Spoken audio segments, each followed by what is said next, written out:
نعیم جنجوعہ بتائیے گا اس وقت کیا صورتحال ہے؟ یہ جلسہ تو ملتوی کر دیا گیا ہے اور اب 8 ستمبر کی تاریخ دی گئی ہے۔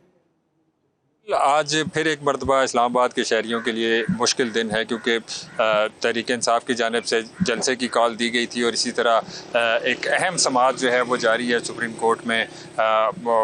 اس کے حوالے سے مذہبی جماعتیں جو ہیں وہ بھی ایکسپریس چوک میں جو ہے انہوں نے پہنچنے کی کال دی ہوئی تھی اپنے کارکنوں کو، اور بڑی تعداد میں صبح ہی جو ہے وہ کارکن پہنچ بھی گئے تھے مذہبی جماعتوں کے۔ تحریک انصاف کے حوالے سے جو کال دی گئی تھی ترنول میں جلسہ کرنے کی، پہلے ڈی سی اسلام آباد نے ان کو این او سی جاری کیا تھا، لیکن پھر وہ این او سی جو ہے وہ منسوخ کر دیا گیا اور اس کے بعد جلسے کی اجازت جو ہے وہ ختم کر دی گئی تھی، جس کے بعد تحریک انصاف کی جانب سے ہم نے دیکھا کہ اعلان کیا گیا کہ ہر صورت میں جلسہ کیا جائے گا، اور اس کے بعد پھر پولیس کی طرف سے بھی ہم نے دیکھا کہ کریک ڈاؤن ہوا۔ گزشتہ رات کو بھی جو ہے وہ تحریک انصاف کے کارکنوں کو گرفتار کیا گیا، اور ابھی تک جو ہے یہاں پہ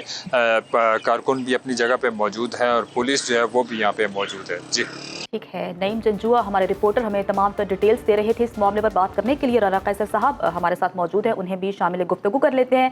رانا قیصر صاحب، کہیے گا کہ پاکستان تحریک انصاف نے جلسہ اپنا منسوخ کر دیا ہے، 8 ستمبر کی انہیں اجازت بھی مل گئی ہے، تو آپ کو کیا لگتا ہے کہ 8 ستمبر کو پاکستان تحریک انصاف جلسہ کر سکے گی، یا پھر ایک دن پہلے حکومت کوئی عذر پیش کر کے 8 ستمبر کا جلسہ بھی پاکستان تحریک انصاف سے کینسل کروا لے گی؟ دیکھیے، آپ نے ایک اشارہ خود دے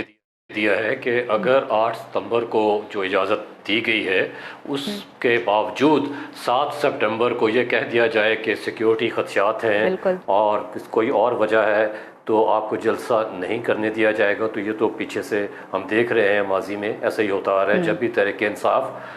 جلسہ کرنے جاتی ہے، اپنے سپورٹرز کو، ووٹرز کو موبلائز کرنے جاتی ہے، تو کسی نہ کسی حوالے سے ایک جو ہے الرٹ جاری ہو جاتا ہے، یا کسی نہ کسی حوالے سے یہ کہہ دیا جاتا ہے کہ سیکشن 144 جو ہے وہ امپوز ہے۔ میرا خیال ہے پاکستان میں جتنا مذاق سیکشن 144 کا اڑایا گیا، شاید ہی قانون کی کسی اور شق کا اڑایا گیا ہو۔ آج بھی آپ دیکھ لیجئے کہ تحریک انصاف کو تو اجازت نہیں ملی، جبکہ جن کے پاس اجازت نہیں تھی وہ اسلام آباد میں دھرنا دیے ہوئے ہیں، اور اس کے ساتھ ساتھ اسلام آباد کے تمام راستے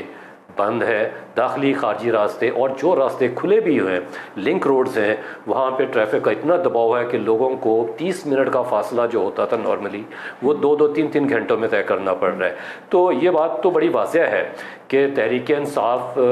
کے حوالے سے حکومت اس حوالے سے یہ موقف بھی دیتی ہے کہ 9 مئی کرنے والوں کو ہم جلسے کی اجازت کیوں دیں۔ اگر ہم پاکستان تحریک انصاف کے انٹرنل معاملات کی بات کریں تو آج علیمہ خان صاحبہ کا بڑا اہم بیان سامنے آیا ہے۔ ان کا کہنا ہے کہ فیصلے یہ خود کرتے ہیں اور کہہ دیتے ہیں کہ بانی پاکستان تحریک انصاف کی ہدایت کے مطابق فیصلے کیے جا رہے ہیں۔ اس پر آپ کیا کامنٹ کریں گے کہ اس سے اختلافات مزید بڑھیں گے پارٹی کے اندر؟ نہیں، میرا خیال ہے کہ یہ ایک سچویشن ایسی ہے جس پہ بہت سارے سوالات آج اٹھائے جا رہے ہیں کہ نارملی جو جیل مینول ہے اس کے مطابق ملاقات کا وقت غالباً 10 بجے صبح کے بعد شروع ہوتا ہے، لیکن آج میری اطلاعات یہ ہیں، ہمارے کچھ رپورٹرز جو کام کر رہے ہیں اس چیز پہ انہوں نے مجھے بتایا کہ صبح آج اعظم سواتی اور بیرسٹر گوہر صاحب جو ہیں وہ اڈیالہ جیل پہنچ گئے وداؤٹ اینی اسکیجول، اور وہ ٹائم بھی نہیں ہوتا ملاقاتوں کا۔ اس ملاقات کروانے کے لیے جیل کے دروازے بھی کھول دیے گئے، انتظامات بھی ہو گئے۔ اب کیا واقعی یہ ملاقات ہوئی ہے یا نہیں، اس پہ علیمہ خان صاحبہ کا بھی ایک بیان سامنے آ چکا ہے جس پہ انہوں نے سوال اٹھایا کہ یہ ملاقات نہیں ہوئی۔ ابھی ایک اور ملاقات جو کہ آج ملاقاتوں کا دن ہے، بانی تحریک انصاف کے ساتھ ان کی پارٹی کے لوگ کر رہے ہیں، تو کچھ لوگ اس وقت وہاں پہ موجود تھے۔ ابھی تھوڑی دیر تک یہ بات سامنے آ جائے گی کہ واقعی یہ ملاقات ہوئی ہے، اور یہ جو پوسٹ پون کیا گیا یا کینسل کیا گیا آج کا جلسہ، یہ واقعی بانی تحریک انصاف کی ہدایت کے مطابق تھا یا کوئی پیغام رسانی ہوئی ہے، یہ بھی میں ود ان کوٹس بات کر رہا ہوں، پیغام رسانی۔ تو یہ بہت ساری باتیں ہیں جن کو ابھی ہم